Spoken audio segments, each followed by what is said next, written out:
त्यांच्यासाठी एकदा जोरदार टाळ्या वाजवा. कायम ते मला साथ देत असतात.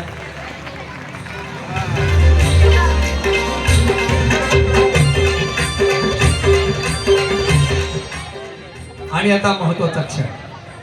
हो, आपल्या सगळ्यांसाठीच खरं तर हा महत्वाचा क्षण आहे. पण भाऊजी, असं वाटतं की इतका सुंदर कार्यक्रम चालू असताना, इतका आनंदाचा हा क्षण येत असताना हा क्षण येऊ नये. कारण बक्षीस समारंभ म्हणजे कार्यक्रम संपला असं वाटतं.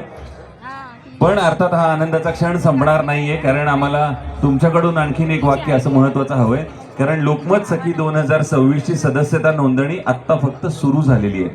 त्यामुळे आम्हाला तुमच्याकडून एक आव्हान असं हवंय आमच्या सगळ्या सखींसाठी, की जर तुम्ही अशीच नोंदणी चालू ठेवली तर पुन्हा एकदा हाच कार्यक्रम असाच पुन्हा पिंपरी चिंचवडमध्ये होऊ शकतो.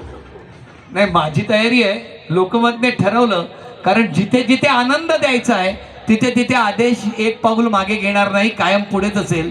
आनंद देण्यासाठी मी कधीही येईन. त्यामुळे नक्की धन्यवाद. धन्यवाद सर.